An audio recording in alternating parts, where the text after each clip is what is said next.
NBK, nothing but Knicks. When Sim passed the assist, you know that it's #1 show that breaks down the game. If you can't play defense, stay out my way. Dribble the ball, come down the lane. 5 seconds on the shot clock, who gon' win us the game? You wanna hear Nick updates and trade rumors? Post-game reviews, this the place you tune in. So tell a friend just to keep the ball moving. Like the page if you feeling the movement. Every game we coming to win. Give us a sub like a player that came off the bench. This is NBK, nothing but Knicks.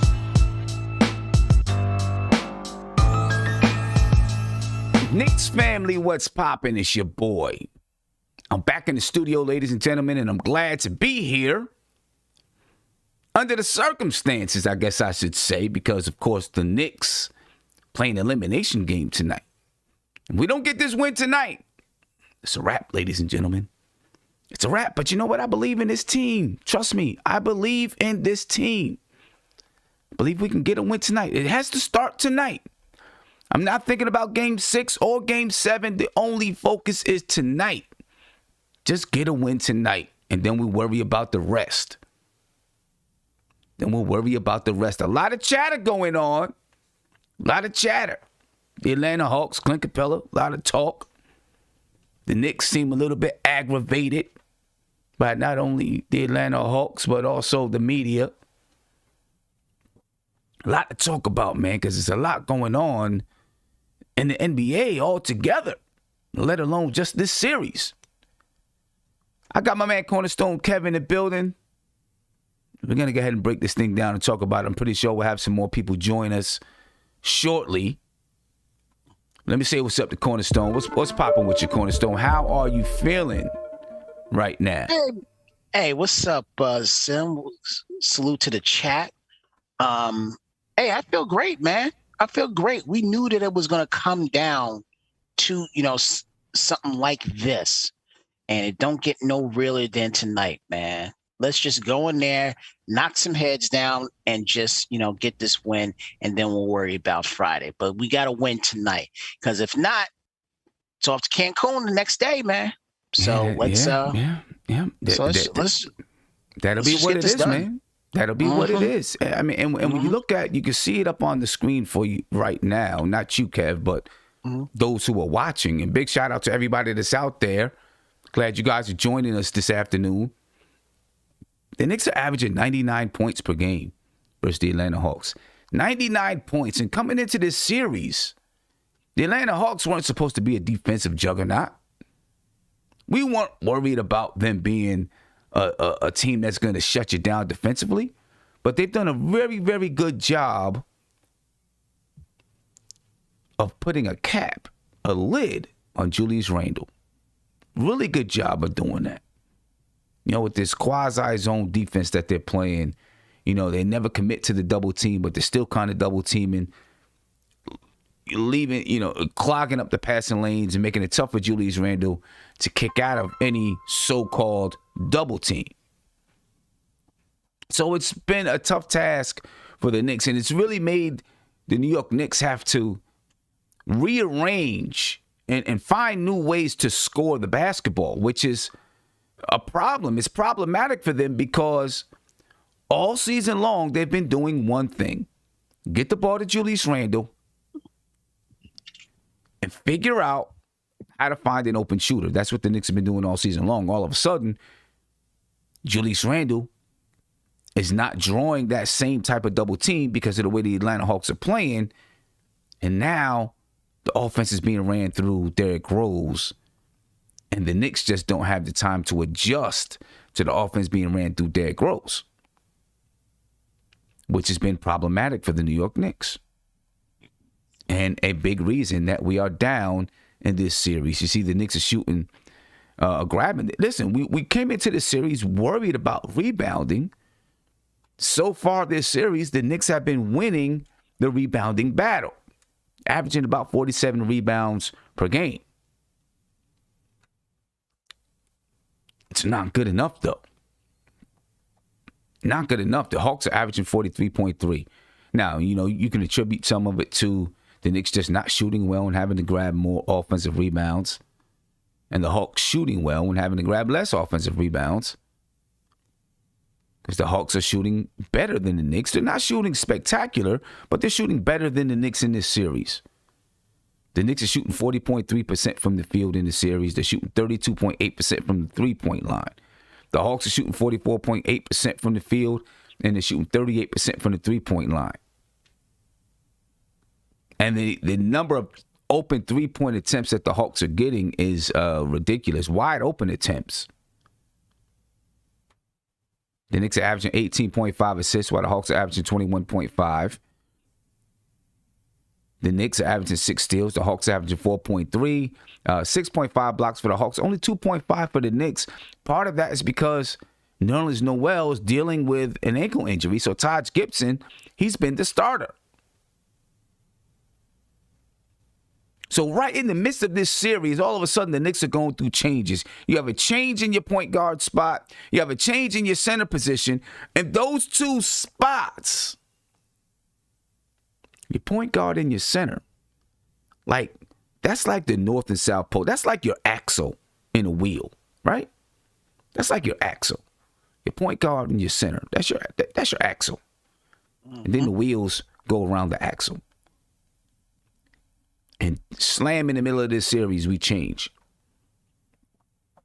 So there's an adjustment to be made. And my hope is that it took 2 games for the Knicks to adjust.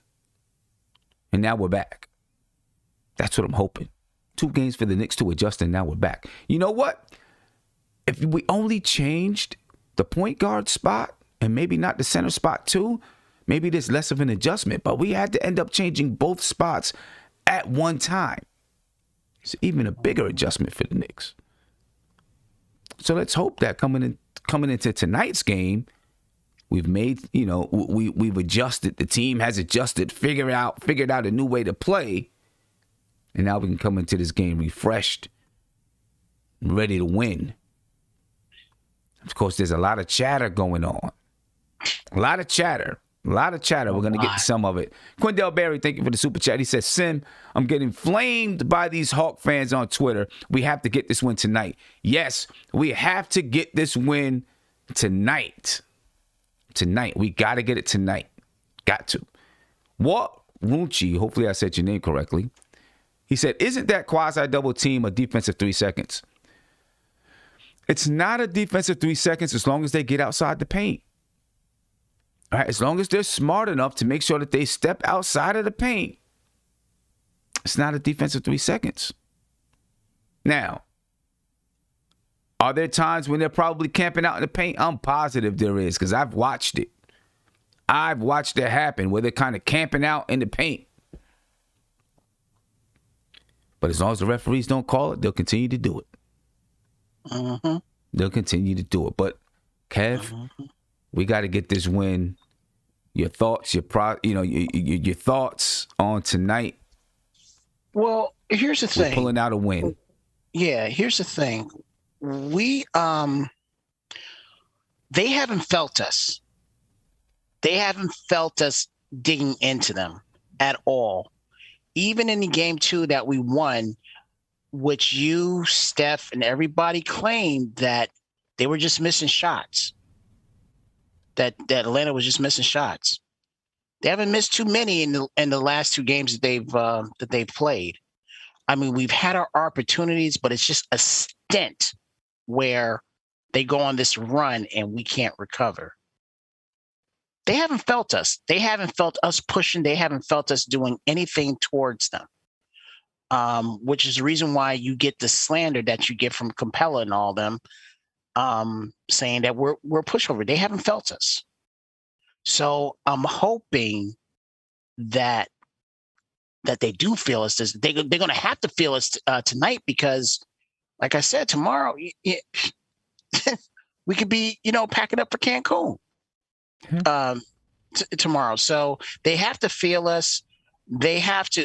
We've got to get a better production scoring wise from our 1 and our 2. And Randle and RJ. Now, it looked like that was happening in the last game, that they were getting some more space and everything. Right now, they have to just take it to the basket because I'm sorry, Clint Capela may be good, but he is not Dale Davis. He is not Antonio Davis, he is not Roy Hibbert, and he is not Dave West. My So man you can said take Roy Hibbert. Roy Hibbert. Roy Hibbert, though, Kev. Roy Hibbert. Come on, Yeah, Kev. I threw that in there because those four guys were like the matches or the thorns that were in our heels whenever we played the Pacers. Those four guys. So what I'm getting at is we've got to take it to the basket. I've got to see the Randle that was taking it to the hole and not just settling for a jump shot. Yeah. We need to see that. Well, the Hawks defense is making it difficult for Randle to take it to the basket because of the style of defense that they're playing. But look, there's a lot of chatter going on. A lot of talk. Yeah. All right, let's listen to some of the things that they're saying. The New York Knicks, look, ladies and gentlemen, the New York Knicks and the Atlanta Hawks are entangled in this battle right now. And there's a lot of talk going back and forth between the two teams. Kind of kicked off by Clint Capela. Listen to what Clint Capela had to say about the New York Knicks being tough guys. You liking the way that as a team you guys have been able to, because obviously New York is a physical team, but are you liking the way you guys have been able to match that physicality, but still play your own game, if that makes sense? Yeah, I don't know if they're physical, but they're trying to play physical. I feel like if they were really physical, we have more problem than we have. I feel like they're trying to, but it's not working. And we've been doing a really good job about it. We've been responding pretty well because we showed them that we can be physical too. So that's why we are where we are, and we have to confirm that one more time tomorrow. Could you walk me through what you mean by like they're trying to be, but not really? Like they're trying to play tough. I mean, push our guys around and talk, but we can do that too. And we show them as soon as they came back here that we can push guys around too. We can talk shit as well. So what you gonna do about it? And we can get a win with it. So what you gonna do about it? Oh, game 4, you're coming back again. Well, it's gonna happen again. We win the game, we talk shit and we push around. So what are you gonna do about it? So that's what happened. We can do it too. We can be physical, but we can win games as well. And now we're coming to your home to win this game again. They send you on vacation. And send you on vacation, ladies and gentlemen. That's what he said. And send you on vacation. But you know what? Most people would think that the Knicks would have a lot to say. But they didn't have as much to say. Rightfully so. The Knicks haven't been that type of team all season long. They've been focused on their growth and their development and getting better each game. And truth be told, there's not much that they can say right now because they're down 3-1 and they've been getting their butts kicked throughout the series. And this is what Julius Randle had to say. I don't know if you heard about Clint Capela's comments. He said, "Don't care. They're coming to put you on vacation and Don't care. well, Don't care." Ian Bigley. Can I assume that you did hear about them, though, Julius? I know you Just don't heard care about about it. Just heard about it. And I do not care. And we're not focused on that. We focus on what we got to do as a team. So when I ask what we got to do, that's great. But why would I give a hell what Clint Capela has to say? And you know, ladies and gentlemen, to me, that's the best comment that Julius Randle could have made about what Clint Capela had to say, to stay focused on what it is that we have to do, the New York Knicks have to do to win this basketball game tonight. And that was Mark Berman, by the way, who asked that question. Mark Berman also asked R.J. Barrett a question. R.J. Barrett didn't really take kindly to the question. Check it out. if you guys can't get out of this first round or can't get this series to tomorrow, how do you view the season overall? Why you gotta be so negative? I ain't think about that. We winning tonight. I'm not thinking about that. Come on, bro. Steve Popper. Stupid ass question. RJ Barrett's not happy, ladies and gentlemen. The Knicks seem aggravated the series and over themselves. The best way to answer that aggravation, to answer the Atlanta Hawks, is to win tonight. That's all they got to do. Much easier said than done, but that's all they got to do. Win tonight. So, I got my man Andy. We got G-Man in the building. We got Josh in the building. I want to know what you guys think, man. Everything that you've been hearing, you know, all the chatter that been hearing all over the place from the Hawks, from the Knicks, this, that, and the third. Josh, what's poppin' with you, brother? How you feeling? Josh is the only one I want to hear from. I don't need to hear from the other two, but keep it going. What's going on, everyone? Good to see you guys. Just want to let you guys know it was a very embarrassing experience in Game 4 in Atlanta. I was there at the State Farm Arena with, CP, Freezy in the game, and I was completely embarrassed. And we definitely need to step it up. RJ Barrett and Julius Randle need to step it up in this series if we're even going to have a chance. Just to cut to the chase, I have absolutely no problem with that question. And I'll tell you my reasons why. RJ Barrett, you haven't shown up this entire series. Where the hell have you been? All right. So I have no problem with that question. I wanted to see some aggression from RJ Barrett, but now that needs to translate onto the court. OK, if you don't want to get asked dumb questions like that, you go out and you win and you show up.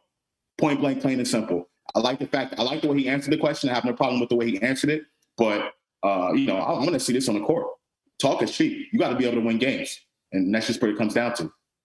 I take it back. I didn't want to hear from Josh. Andy? Yeah, I'm happy with what D-Rose said and RJ. Not 100% sure about Julius. Why? I think him going straight out and saying like, no, I heard it. I don't want to listen to it. I think he has it in his head, and I hope he's gonna respond to that by playing great on the court. But I think he might have that. He might be showing that he's a little bit rattled. I rather him take the question, have a huge Grinch smile like from ear to ear, and even not comment on it. But he didn't want to even hear if like Berman wanted to quote Capela. He didn't even want to, listen to one word that he said. So I'm thinking he might have done a better job a little bit, but we're gonna see how they're gonna respond. Like Josh said, it's the response supposed to be on the court, on playing, not only hitting a guy hard or doing a stupid foul. It's about playing better. I'd rather him shoot 10 threes and make all 10 than do a cheap foul because Clint Capela said some stuff in an interview. Yeah, now I agree. I hope that they don't get out there and I want them to play tough. I want them to play rough and physical. I just don't want them to foul all over the place and take dumb fouls and take themselves out the game that way. But I think that Julius Randle knew the question. He knew what Clint Capela said. Yeah, I think he just didn't want to. Definitely he did. Definitely he did. But for me, I saw like maybe not fear that someone's going to say it again, but like he was uncomfortable what Capela said. He didn't want to hear it, so he cut it to the chase and didn't want to hear it again even. So I think meanwhile he could just, like I said, had that huge green smile, laugh it off, and not even comment. That would make maybe look him a little bit better in my eyes at least. Well, the bottom line is they got to do it on the floor. No matter what was said or not said, they got to do it on the floor. And, of course, that's been a tough task, a tall task all series long. But, now, bottom line, excuse my language, but the shit is hitting the fan. It is hitting the fan and it's spreading all over the place. You know what I'm saying? So they better get out here and play some basketball. G-Man, what's poppin' with you, brother? What's good, Sam? Salute to the panel. Salute to the chat. For everybody except for the little grillings that you got down there. I wasn't going to let you go. You knew I wasn't going to let you go. You knew that already. Hey, but on the real, it's easy for people to accept accolades and praises, for whatever you do in life, right? Whenever you're doing well and people praise you, that's the easy thing to do, right?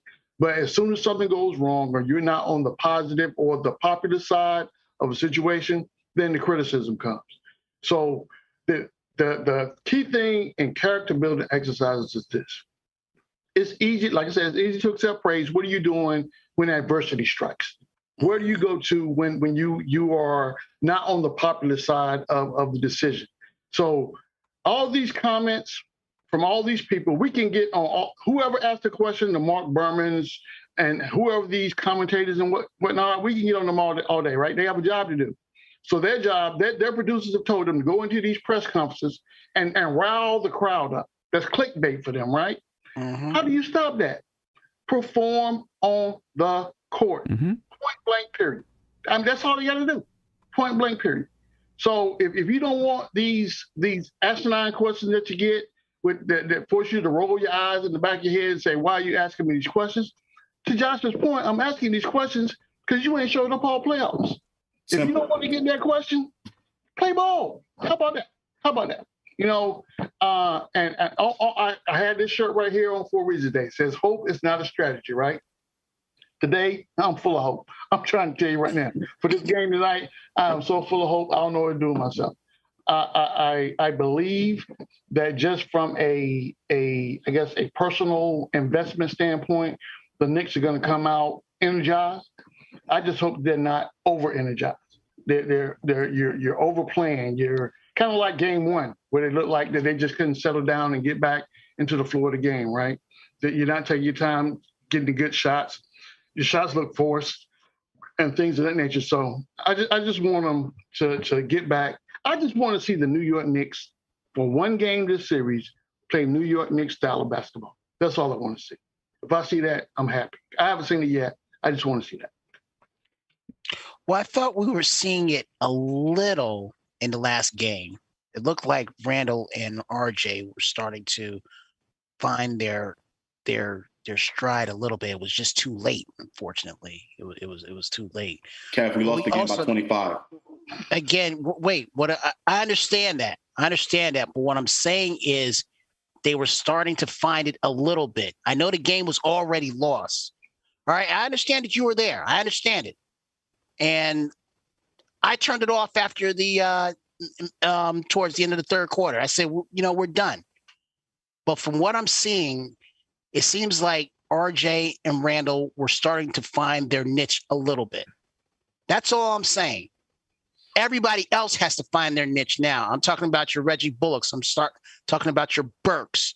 All guys that we've depended on, even when these two guys were not having, when they were having subpar games, we haven't seen that collectively from anyone. That's what I'm saying. I don't know if I would say they found their niche or not. But they were starting to hit shots. They were starting to hit shots a little bit. Okay, I would give you that. I would say that's what I mean when I say finding shit. They were starting to hit shots. That's basically what they're missing. They're missing shots, but they're also not being aggressive going to the basket. Like I said before, when has Clint Capela looked like the Davis brothers? Well, like I keep saying, Kevin, to me, it's just not as simple as people keep saying. They're just not going to the basket. It's not as simple. The Atlanta Hawks, their defense has something to do with that. The style of defense that they're playing is making it difficult to just penetrate to the basket, especially for Julius Randle. Right. It's making it very difficult, and they've got to put him in areas that negate some of that difficulty, which to me is putting him in the box area, putting him at the high post, low post, getting him the ball there with that point of entry, instead of out on the perimeter, because he's not able to penetrate when he has the ball out on the perimeter, because they kind of switch into a zone when Randle gets the ball, which is making it tough for him to penetrate to the basket. If you start with him on the elbow, you start with him on the foul line, he's already in the basket, and they have no choice but to collapse. Right. Well, he's not already in the basket. I mean, he's already in the paint, so they have no choice but to collapse. And I think that's where they need to start with Randle, instead of having him play this point forward role. Just, I don't care about his assist. None of that even matters right now. Just get him the ball on the elbow, in the post. That'll make the defense collapse, and it'll open up those lanes for him to pass it out. And then, of course, guys got to hit shots. And obviously, I'm saying it, and it's not always that simple, right? Because the Atlanta Hawks will, possibly make some adjustments as well, if they start to do some of those things. But what they've done is taken the Knicks out of everything that they do. Are used to doing. That's what they've done. Everything that they're used to doing. The entire way that their offensive system ran was revolved around Julius Randle, creating havoc inside, drawing a double, even a triple team, and then 2 and 3 guys open out on the perimeter. That's been the entire strategy this season, right? And then, after the ball gets kicked back out, they close out, swing it. Maybe there's a couple of handoffs so RJ can go to the basket. A 2-man game between Reggie Bullock and Julius Randle. And then the bench would come in and they played an open style of game because you didn't have Julius Randle to suck in the defense. So their game was a little bit more open. It was a little bit more free-flowing, a little bit, they played the game a little bit faster. Now that with Derrick Rose into the starting lineup, that's changed. So this team offensively is finding an entirely new way to play the basketball game. And that's part of what they've been doing over the last 2 games, in my opinion. Hopefully they've found something that works for them tonight. Yeah, because there's no more analyzing. We've analyzed this from head to toe, pretty much. This is game 5 now. Now everyone's pretty much used to each other and knows what they're going to do. So whatever wrinkle that we're going to throw out there, it's like, and what have they seen? And I just want to add that, like Sim said, it's not that simple, right? There's a lot of blame to go all the way around. You can blame Tibbs for not making the adjustments. You can blame Tibbs for changing the lineup in the middle of a series, which I totally disagree with. You can blame Randle for not showing up, and as an all-NBA player, recognizing those adjustments that need to be made and adjusting to the status quo. So there's a lot of blame to go around with the entire team. The point is, point blank, the Knicks need to show up, and I don't know how they're going to do it. I don't know how. What's going to happen in this game tonight. But regardless, those adjustments need to be made in order for us to have a chance in this series. If not, we're going home. Simple. No doubt. Andy?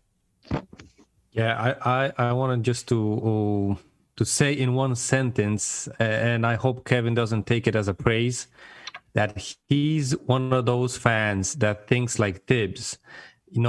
He was thinking after game 1 that he doesn't need to adjust because it was only the Knicks weren't hitting shots. We won game 2, but in game 3 and game 4, it was the same thing. We didn't see major adjustments except, the Derrick Rose switch up on the starting lineup. But the rest of the tactics, the defensive schemes, the offense stayed the same. And I think, like really, really optimistic fans, and I'm putting in Tibbs in that, poll of people that only think that it's the Knicks just not hitting shots. And that's a problem, because if you are thinking that suddenly we're going to change around and shoot 20% more than in the previous game, that's a wild guess. And that's, like G-Man says, it's real hope. And you don't have to have any tactics if you hope you're going to be shooting 60% from the field. You could just run them up and just check them from 3. If you're going to be hitting 60% from the field, you really don't need any adjustments. But when you're not hitting the shots, that's where the adjustments and that's when the offensive tactic comes into play. So if you're not making the shots, you got to adjust, go closer to the basket. If that's not working, adjust it another way. Try to, play pick and roll, whatever. Switch it up until it's working. And then you can, try to steady the ship. That's the worst thing that really optimistic fans like Kev has, that we're just not making the shots. We're just not making the shots and we're 3-1 down. So, it's the last chance here. Meanwhile, we could adjust a little bit sooner. And, that's what I'm talking about, the mid-game adjustments. Tibbs really lacks in that, department, if you ask me. Nate McMillan, he probably didn't do that much of those adjustments, but he was winning the games. So he's not going to be changing something that works. Because why, right? Well, I've been preaching for a certain player to get more minutes than just 8. So he could be a big key to that. I don't care. You can laugh all you want. I don't care, Josh. I agree with you. I agree with you, Kev. Just for the record. But to add on to what Andy's saying, and I hate to keep bringing this point back up, the playoff is not just about talent, the talent you have on your roster. It's about coaching. It's about mid-game adjustments. It's about all of these little things. So there's a lot of people out there that are saying that Atlanta Hawks have more talent than the Knicks, and that's why they're 3-1 in this series. That's not the reason why they're 3-1 in this series. No, they're not. I agree with that. The reason why is because of the coaching adjustments that have or have not been made. The starting lineup changes, and all NBA players supposedly and Julius Randle not performing to that level. So there's so many different things that go into it. It's not just about talent. This is so much more complicated than a talent issue. You know what I'm saying? And I agree. Haven't proved it. I agree. Yeah. Let me get to a phone call here. Call you live. What's popping? Who am I speaking to? Speaking of Nick from Jersey. How's it going, fellas? What's going on, Nick? How you feeling, man? I could be better. I wish we were up 3-1. I'd take 2-2. You got to give the Hawks credit. They're talented as hell. They got a lot of firepower, and they're just outplaying. They're outplaying the Knicks. But I feel like anything could happen here. Just win Game 5, bring it down to Atlanta, and we'll take it from there. 1995, the Knicks were down 3-1 against the Pacers, and got it to a missed finger roll in Game 7. We know about 1997 being up 3-1 and losing that.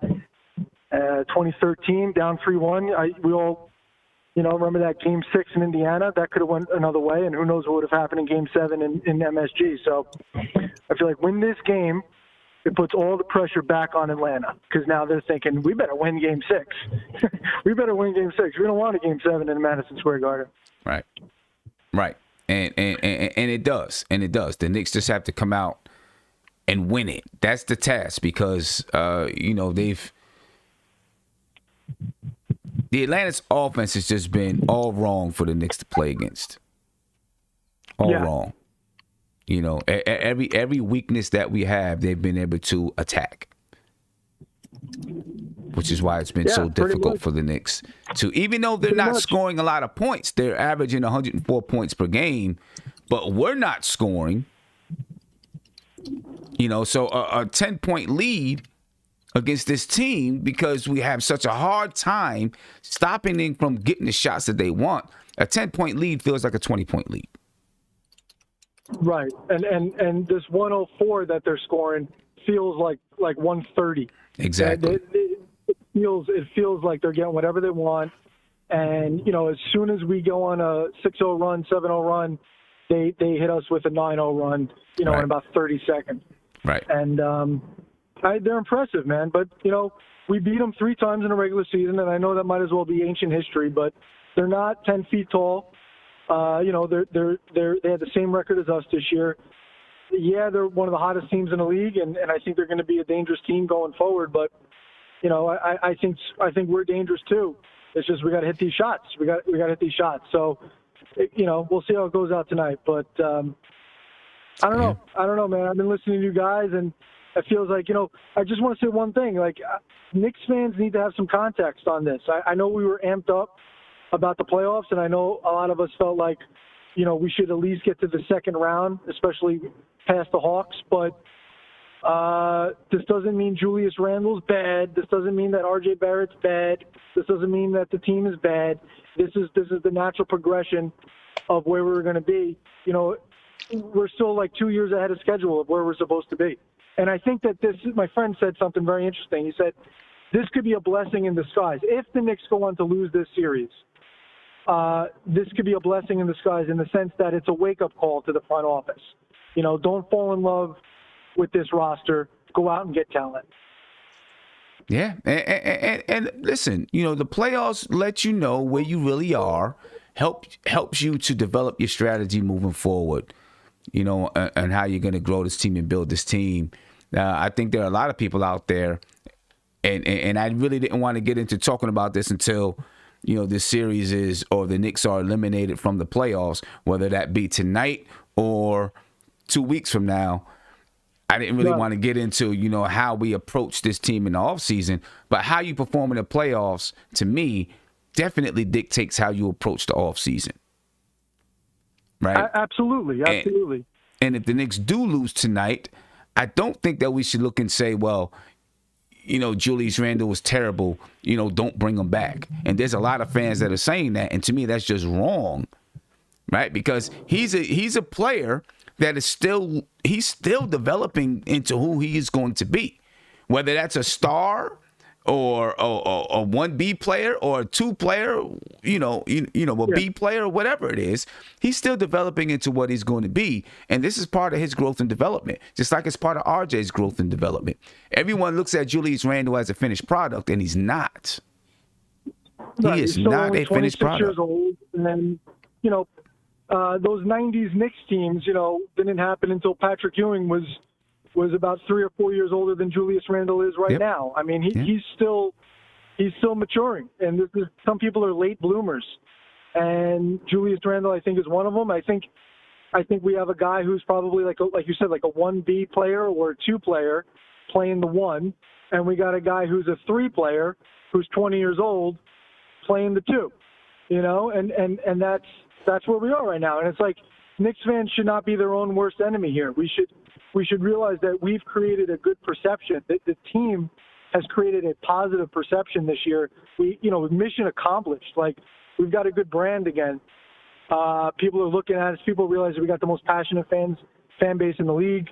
We got a healthy culture, and it's like, let's not throw that out by getting down on this. The best players on our team, and say, no, Tibbs is the problem because he didn't sub out this guy or what. He got rid of Elfrid Payton. He did what everybody wanted, and we got outscored in the second quarter, 29-13, because Derrick Rose was tired. He did what they wanted. He went small ball the other day with Julius at the 5 and Obi at the 4, and we got outscored. He's doing different things, trying to make things work. He's not the problem. Randall's not the problem. RJ Barrett's not the problem. Time is the problem. We need patience. Man, I agree with you, man. I definitely agree with you. Hey, I appreciate your time, brother. Thanks a lot, gents. Appreciate you. Yeah, He made some good points. I definitely agree with him, man. Time is what we need with this team, no matter what happens in this series. And I'm not gonna sit here and say this series is over. I'm expecting the Knicks to win tonight. Yeah, they have to. So I'm expecting them to win. And like Julius Randle was talking a little bit earlier about the Knicks being in this type of situation all season long. All right, and this is what he had to say. Take a listen. I just think this is who we are as a team. We've been counted out all year. Odds have been stacked against us, according to experts, whatever the hell you want to call it, all year. And this is where we're comfortable. Obviously we're not going out without a fight. And we're not even worried about that. We have the ultimate confidence and belief in who we are as a team that we can get it done. So, like I said, this is where we're comfortable, being in uncomfortable situations. And for me personally as a player, this is where I'm most comfortable. So I'm looking forward to the challenge. Us as a team, we're looking forward to the challenge. Back against the wall. I've been having that same feeling for a long time, my entire career, where I had to fight for something. So it goes and play with, like, I never was the one to talk about what I'm gonna do, this and that, or in the game. I never was the one to do that in the game. I just let my game speak for itself. And the way that I play, it says a lot. Like, I give my heart on the floor. I play as hard as I can, and I just let my game speak. So coming into this game is going to be the same way, where every game I feel like I give my all and try to give whatever I can to the team. And that's how I played ever since I entered the league, and it's going to continue to be that way until I get out. And look, ladies and gentlemen, I like what Julius Randle was saying, because I do believe in what he was saying as far as the Knicks being a team that was, counted out all season long, had their backs against the wall almost all season long. They continuously had to try to accomplish small goals to get where they wanted to be. And this very well might help them out in this particular situation.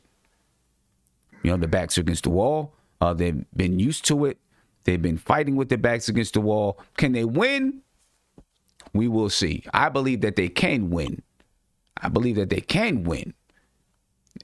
Again, I'll keep saying it's much easier said than done, but I do believe that, the way that their season has gone, they've been built for this situation. Mentally, right? They've been built for this situation. We'll see if they can do it physically out there on the court. Let me get the one more phone call, then I'm going to come down to Nate, see what he's talking about. Caller, you live. What's popping? I'm a Knicks fan, and I always want to speak about is, like, I feel like we can do it because I feel like if like RJ Barrett and Julius Randle come in the game hot and just stay hot for the whole game, I feel like we could win game 5, and then I don't know about game 6, but I feel like we can come back and win the series. Okay. I mean, listen, if they come in hot and they can stay hot, I agree with you because they haven't been hot all season, all series long. They can come in hot, win this game, put a little bit of pressure on the Hawks and make them feel like they have to win game 6. And then, we make it tight in game 6, they might get a little bit tight. So, I feel like the opportunity's there. But I feel like as like a top 5 defense or probably a top 3, I feel like we can force if we like trap Trae Young. I feel like we could force Trae Young to have to keep passing the ball but he's gonna have to set up his teammates, which he's good at doing. So we're gonna have to play the passing lanes really well and to keep Trae Young out of his comfort zone. I agree with you there. Would you trap him early in the game or would you wait until it's a little bit later? I'll trap him. I'll try to trap him early. I'll try to do it all game long. Well, not all game long, but I'll try to do it early. So we can get out to a good lead. Okay. All right. Sounds like a good strategy to me. We'll see if it's something that Tom Thibodeau puts into the game and implements, but it sounds like a pretty good strategy. The only thing is, you got to be ready to play those passing lanes, and you got to be ready to scramble to the open shooters if you're going to try to trap Trae Young. But Tom Thibodeau needs to try anything and everything to win this game, though. So yeah. Young man, I appreciate your call, and I'm going to get on. I know I got some other callers here, all right? I appreciate you, though, man. All right. You're welcome. Talk to you later. Bye. Smart young man. I like that. Smart young man. Knows his game of basketball. Caller, you live. What's poppin'? Who am I speaking with? You're speaking to the greatest guy in the world. Hey, come on now. I almost hung up the phone, and I'm like 2 seconds from hitting the button. First, don't be angry. You ignored the first call. I let that slide, but I appreciate you picking up the second time. You know what? He said he let that fly. So I'm going to just go ahead and hang that one up. We'll see if he calls back. He let that fly? Really? Really? That was Isaiah. That was Cooking with Chef Zay, by the way, ladies and gentlemen. So you don't think I'm just hanging up on anybody. I'm hanging up on Chef Zay, which is anybody, I guess. Donald Cannon, thank you for the super chat. He said, we winning tonight. Nate. What's up, man? Brought back the wild thing. Mark my words. We're winning tonight. Hey, man, Nate, that's what happens when you work overnight, man. Hey, man. I can't miss my favorite show. Hey, listen, Don said, a couple games back, he was like, Nate cut his hair. We might not win tonight. And then, boom, we didn't win. Now you brought the wild thing back. So you got to keep that wild thing going. Keep the wild thing going, man. Let me get to this phone call. I'm going to come back to you, see if Big Bubba calls back in. Caller, you live. What's popping with you, man? Who am I speaking with? Hey, yo, you there? Yo, my man, it was AK. What's poppin'? What's going on, AK? How you feeling, man? I'm all right, man. I'm all right. This series is crazy, man. Tricky crazy. Tonight's going to be a game, Sam. It's going to be... It's like chess, man. Checkers, man. Tibbs got to coach the hell out this team tonight. It's coaching. It ain't the players. It's about coaching. You know what I'm saying? Atlanta's showing us different offense, defense that they've been playing throughout the season. So Tibbs got to either pick up on it or, you know. But I'm still thinking 7. You know what I'm saying? I got us going to 7, man. Okay. I mean, so what do we have to do tonight to get this win then, man? Tonight, I wish they didn't change the lineup, bro. I'm keeping it real with you. Should have kept what we had. Should have kept the Peyton. That little derailed us, but we got to play D, man. We got to hit our shots, bro. We got to stop them from getting extra possessions. That's the only way we're going to win tonight. Yeah, you know, and listen, I totally agree about the whole thing with Peyton. It's not even about Peyton. It's really just about the continuity of the basketball team. But we're here now, and it's kind of too late to go back. You know what I mean? I read an article somewhere where someone said, you know, they should go back and start Peyton. It's kind of too late to do that.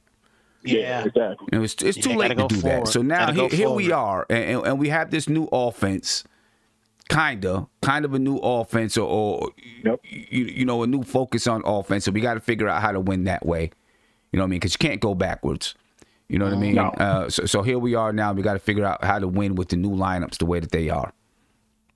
Yeah. You know, and you know, how do we do that? I don't know. Maybe the first few minutes of the game, you use Rose the same way that you normally would have used Peyton and try to focus in on Julius Randle if that's the way that you know, if that's the way that the flow of the game is, and then kind of the second half of that first quarter, you let Rose start getting off. Unless, of course, Julius Randle and RJ Barrett and those guys aren't hitting, then, you know, Rose has to do what he has to do.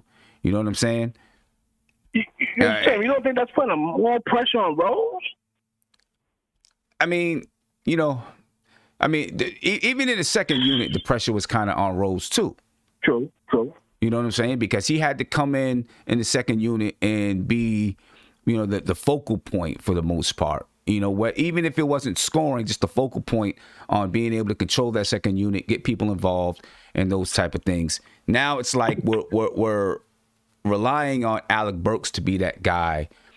And while Alec Burks he's had some nice moments for us, even while he was playing, you know, some point guard down the stretch earlier in the season, or, you know, towards the end of the season. To me, I never looked at him as your full-time off-the-bench point guard. No. You know, because he is not you know, he's not a distributor. He's a guy that, you know, he's going to go score the basketball. That's what he does. You know what I'm saying? That's what he does, and that's the reason why the second unit is now just a little bit different. And it looks different. So they got to figure out how do they play. I'm hoping that, you know, over these last two games, they figured out a little bit more. How do we play in that second unit with the current lineup? And now you have Nerlens Noel in that second lineup and not Taj Gibson, which changes it all as well. Yep. It ain't just about Peyton. You know, so you know, that's a big change too. Another question to me about this playoffs, right? Sorry, I'm not gonna keep it long, but we need a point guard, bro. Yeah. Plain and simple. That's what I'm looking at right now. We don't have a point guard. Yeah, and listen, we always knew that no matter what happened in these playoffs, the Knicks were going to be looking at making upgrades during the offseason, you know, getting better, finding a starting point guard. I know a lot of people scream out and say, your Rose is your starting point guard. I'm not saying that Rose can't be a starter in this league, but you don't want Rose to be a starter in this league right now. No, you want Rose to be able to come off the bench, you know, save his body. He can come in and play. You know, if you can have a starting point guard and have Derrick Rose come in and play at almost an all-star level for you. Come on, man. Off the bench, you know, or play like a sixth man of the year off the bench. That's just straight up, you know, that's power for your team. Exactly. You know what I'm saying? That just and then of course he has the playoff experience and all of those type of things. You know, it doesn't get much better than that. You know, so I still think you go out, you get a starting point guard, you keep Rose coming off the bench. And command that second unit. Obviously, if your starting point guard goes down with an injury, Rose can step in and be the starter. Exactly. You know what I mean? But you have basically what you want to call a luxury with Rose coming off the bench. Yep, that's what it was. You know, so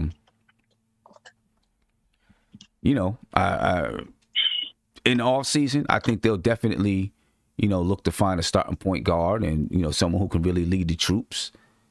And, I think that they're going to be looking to, whenever this ends, Randle's going to be here. Obviously, RJ's going to be here. I think Rose is going to be here.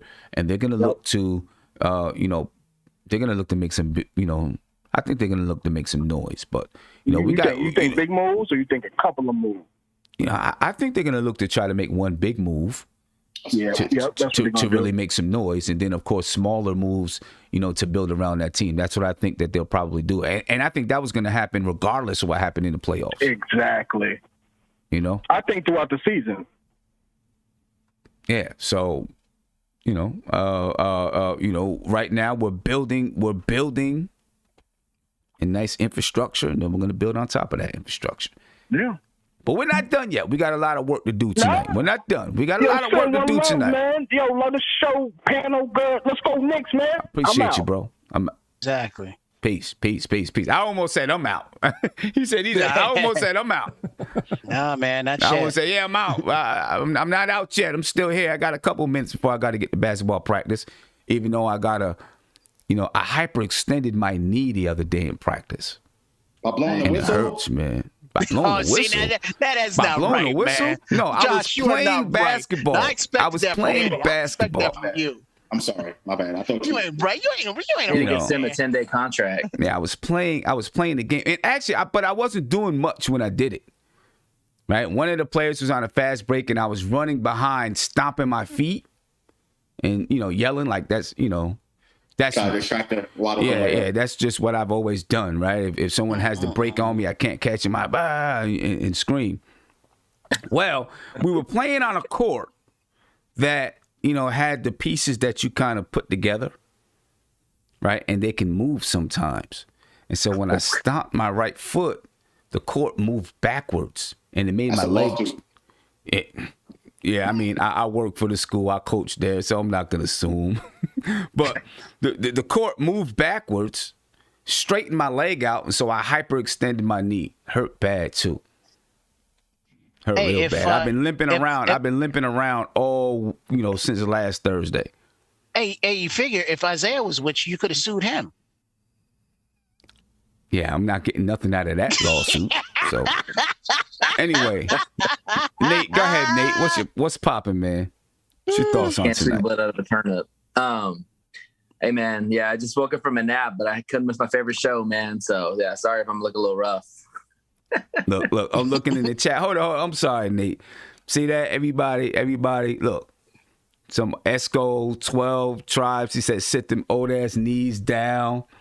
Come on, man. I still got some life in those knees, man. Wait till it gets back. I'll be ready. I'll be 100%.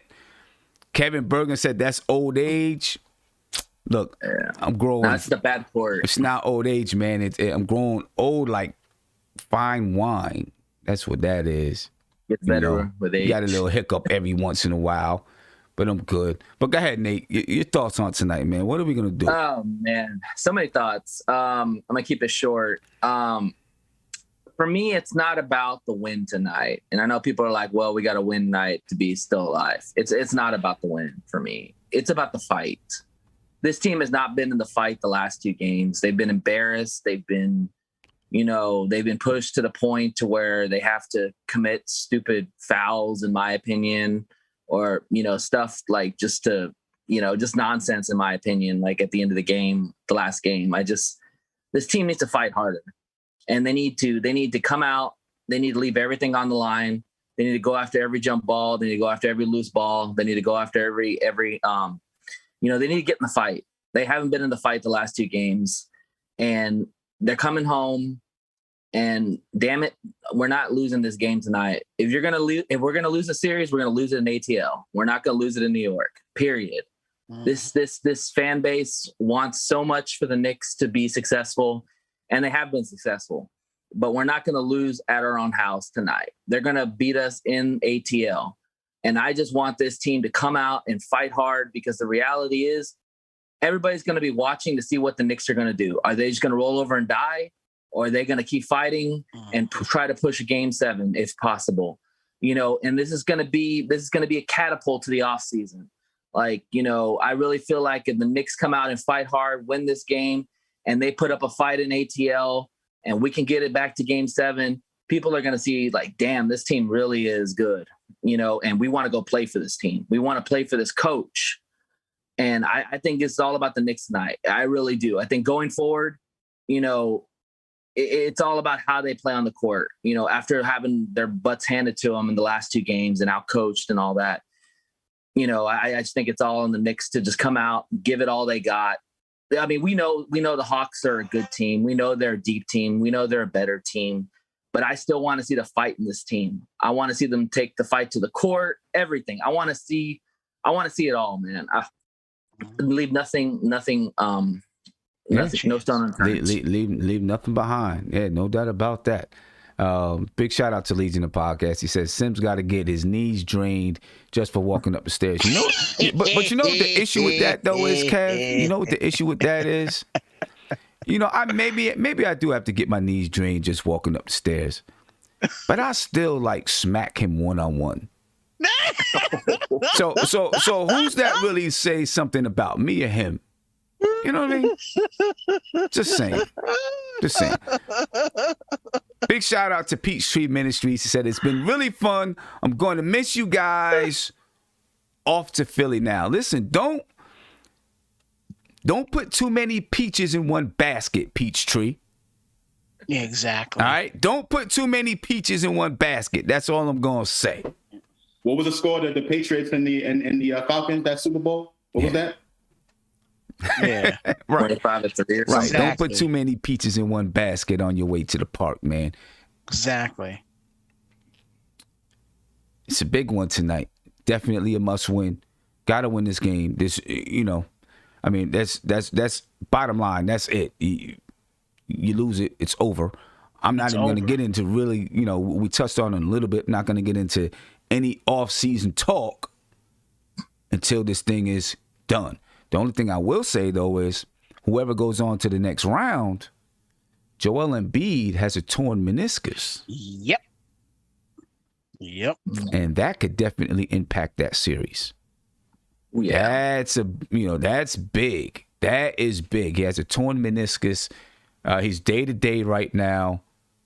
But that could be big. Huge. Really, really big. That's huge. You know what I mean?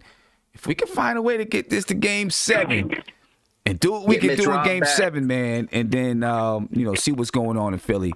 Caller, you live. Who am I speaking with? What's up, Sam? What's going on, man? Who am I speaking with, though? Who am I speaking with? I don't know who I'm talking to. They're calling from burners now. Isaiah. The number one guy on the panel, cooking with Chef Zay, a.k.a. Big Bubba, a.k.a. Mr. International. I could have sworn you hung up on me. I didn't think you did. I think the connection got messed up. Nah, bro, I hung up on you. I hung up on you. Don't get it twisted. I said click.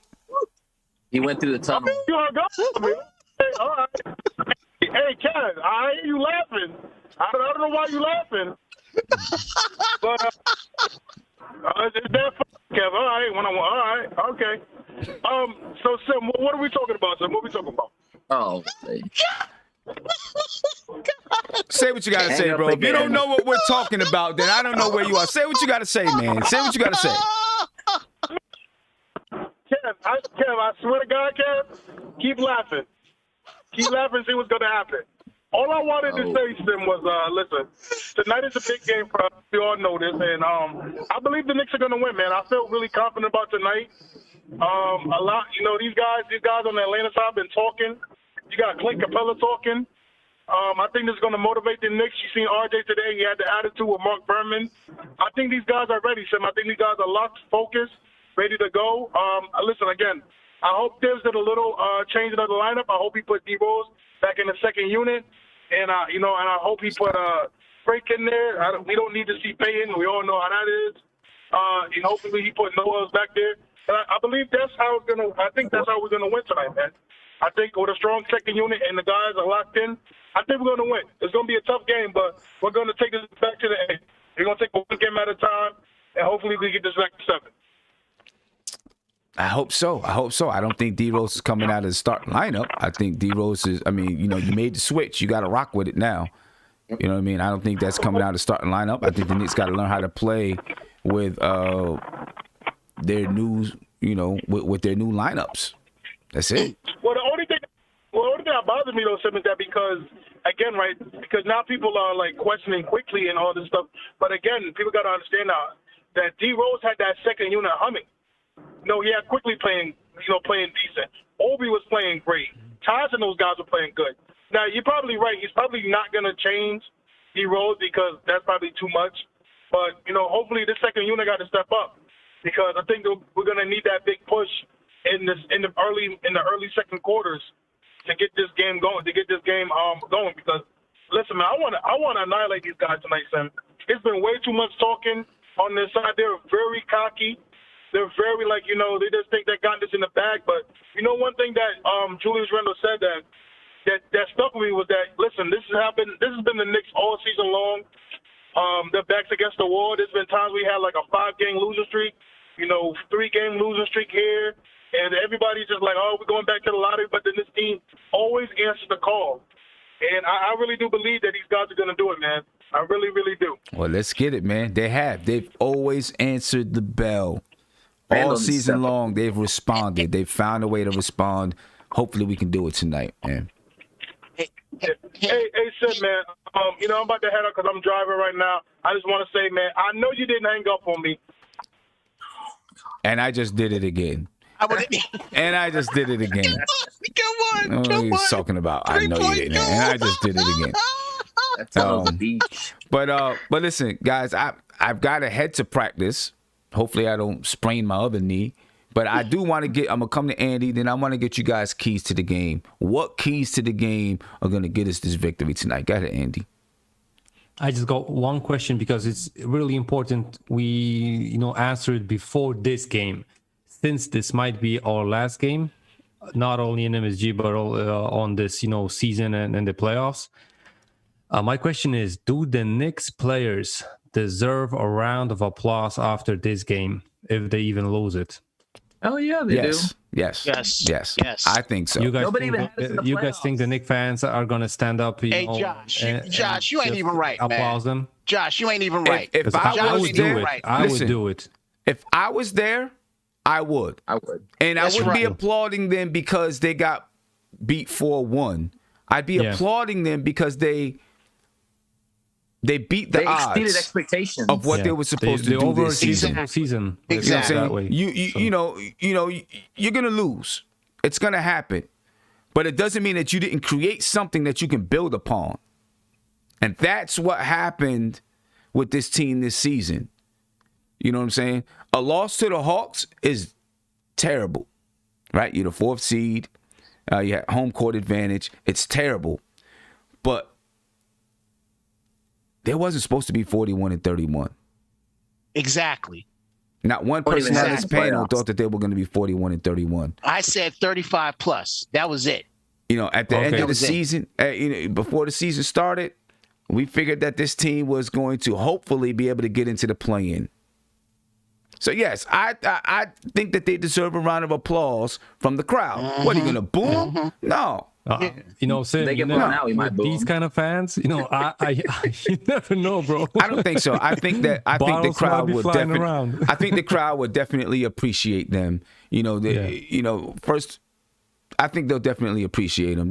They gave all Knicks fans a good team to root for a majority of this season, which we haven't had since 2013. We haven't had that in 8 years. You know what I mean? And we have building blocks. building blocks. You're not going to start by winning the championship. You may not start by winning the first round. You got to get there first. Josh, go ahead. I see, Yeah. I mean, I can't wait. Go ahead. Wait for the tea in China for this one. I mean, to me, it's all about context, right? If the team gets blown out for the third straight game, I'm not clapping for. No, why would I clap? It's a loser mentality. I'm not going to sit there and bake them cookies when they just got smacked by 20 at the Garden. I just disagree. I just disagree that it's a losing mentality. You may not be happy that game, but the applause is not for that game. The applause is for the entire season, not just that game. Sim, they went the entire season as the 4th seed, number 1 defense in the NBA, and then in the first round of the playoff series played the total opposite. Then what was the whole regular season for them? Because it's about growth. Growth is not a straight line. I understand that. Growth is up and down. Growth is up and down. So I'm gonna bring it to you. If you have a child and your child goes from crawling to walking, and they walk 5 steps and then fall down, you're not gonna get mad because they fell down. You're gonna say, wow, you walked 5 steps. You have never done that before. And then try to teach them and help them to walk 10 steps. So you're not going to boo, say, oh, you fell at the 5. Boo, boo, get out of here. You can't walk. You're not going to do that. You're a failure. You're going to help them back up and say, okay, now let's see, how do we get to 10 steps? Now, if they're 2 years old and they consistently fall at the 5 steps, now you might take them to the doctor. Or Isaiah. Right? Now you might take him to the doctor and say, Doc, he or she is 2 years old and they still not walking. They fall at the 5 steps. What's going on here? But the first time, you're going to applaud them because they got there. Now, if next year or the year after the Knicks are still getting beat 4-1, then you're going to be like, okay, this ain't working. Boo. I want something different. But come on, they just got there. Let's give them a chance to get better. Exactly. I will. I have no choice. That's my growing thing. pains. I just don't agree with the Knicks getting blown out at Madison Square Garden, losing 3 games in a row to a team in which they beat 3 games during the regular season, and they got blown out. So it all depends on how they play. Right. So, yes, I'm going to be appreciative of what this team has done this season. I'm not taking anything away from what they've done. They've obviously, are playing a team that's getting out-coaching us, outplaying us.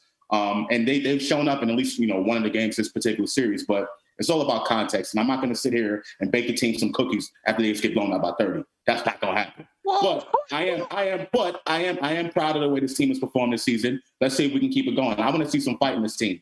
Do you think we were better than this Hawks team currently put together? Like, honestly, really? I think it was a pretty evenly matched matchup. I don't know, man. I think they have a lot more talent, man. They have some talent. I mean, again, it's not all about talent. We were saying it right now. You're right. You're right. It's not all about talent, but I think what he's talking about is from the beginning of the season, which two teams had the different outlooks. Yeah. I think that's what he's saying. The Hawks superstar Trae Young, come on. Right, and then they suffered a lot of injuries throughout the season and those type of things. I mean, the facts are we're here right now. This is a team that I still believe we can beat. I'm not giving up, and I know, I see people saying, "Oh, we're not throwing in the towel. It was just a question." We're not throwing in the towel, yeah. Right? We're not throwing in the towel. We're here to fight tonight. Trust that. Better. Mm-hmm. Big shout out to Donald Cannon. Thank you for the super chat. He said, "Killer Goat, where were you game 2? At least Cash Baby showed up." He said, "You're talking all that smack, and then you don't show up. Slide through tonight, good, bad, or ugly." Yeah, Killer Goat, slide through tonight, good, bad, or ugly. Anyway, Josh, what are your I'll start with Andy because Andy asked that question. But what are your keys to win tonight? My keys is Tibbs making adjustments mid-game as soon as possible and try every and anything if we are going to be losing the game and we're going to be under some points. Try anything, everything. I don't care if Kevin Knox plays, Jared Harper, Theo Pinson. I don't care. If it's supposed to be anything that gets us a W tonight, Tibbs can run on the court himself. I don't care. Just get us this W. And I really think I'm like 95% sure we're going to get this W no matter what. But, in case we are down, I just hope Tibbs tries any and everything. Yeah, I'm with you. Josh? We got to be able to stop Trae Young, obviously. I want to see what Tibbs is going to do a little bit differently in today's game. Hopefully, Julius Randle is able to get his butt down in the post a little bit more and abuse in the paint from a post-up position instead of starting at the top of the key all the time. And let's just see if we're able to knock down shots, from the perimeter. Let's see if RJ is able to hit these wide open shots that he's, so-called improved at, but, come big moments he hasn't been able to hit. And I just want to say one last thing. I know Marv Albert is calling the game for tonight for TNT. Hopefully, Madison Square Garden and the crowd gives him his roses. This is going to be his final season. Big part of our organization. Started off as a ball boy back in the 60s. And I'm really hoping for the sake of your organization that he gets his proper hand tonight. So yeah, no doubt about that. I'm not clapping for him. He had a scandal. No, I'm just kidding. We all have scandals, Kev. Yeah, we all got him. We all got him. Yeah. Is it me now? No, it's Nate. Go ahead, Nate. It's Nate. Okay. All right. And can somebody find me Julius Randle, please? I mean, this guy is MIP, and I have not seen the Julius Randle that got us here. This is tonight. This is where he needs to shine. I'm predicting he's going to have a 40 burger. He's going to come out. He's going to ball out. He's going to shut up Capela. And I honestly, I just want the Knicks to be physical in this game. Like, put Trae Young on his butt. Put hard foul Capela, man. Send a message. Send a message that, you know what, we ain't taking this junk, man. And we're taking it back to ATL. And hey, whatever happens, happens. Yep. Simple as that. Cornerstone? Yeah. Like I said in the beginning, we got to make them feel us. They haven't felt us the entire 4 games. Make them feel us, get into their grill. Just like Nate said, I need Randle to be above and beyond tonight. I need RJ to be above and beyond tonight. I need Tibbs to be above and beyond tonight. All right. We need that. And I think if we do all those things that we just mentioned, that I think we'll win this and get it back down to the ATL. Let's do it, man. Ladies and gentlemen, tonight, 7:30 p.m. on TNT. Knicks and Hawks. Can the Knicks avoid elimination tonight? We're gonna find out. Please make sure you check me out on the post game show about 10:15, and we'll talk about whatever's going down. Smiles or frowns, exactly. One of the two. Hey, we're Knicks fans. We're used to it. That's true. Ladies and gentlemen, we're out of here. Appreciate your time, and make sure you check us out tonight. If you haven't subscribed to the channel, please make sure you subscribe to the channel right now. And I see a super chat just came in, so let me read that first. BJ Samuel, thank you for the super chat. He said the Atlanta fans are talking real spicy. Please, they need to stand down because y'all don't have a good sport track record, right? 28-3 loss in the Super Bowl. And let's not talk about how many times the Braves blew it. And the Hawks are next. There's no doubt about that. The Hawks got a checkered past when it comes to the playoffs and championships and all of that. They can't handle prosperity. They beating the Knicks. The Hawks are beating the Knicks right now. So, there's not too much New York Knicks fans can say besides let's get this win tonight. Catch you guys at the post game, ladies and gentlemen. I am out of here. Peace. This is NBK. Nothing but Knicks. When Sim passed the assist, you know that it's #1 show that breaks down the game. If you can't play defense, stay out my way. Dribble the ball, come down the lane. 5 seconds on the shot clock. Who gon' win us the game? You wanna hear Nick updates and trade rumors? Post-game reviews, this the place you tune in. So tell a friend just to keep the ball moving. Like the page if you feeling the movement. Every game we coming to win. Give us a sub like a player that came off the bench. This is NBK, nothing but Knicks.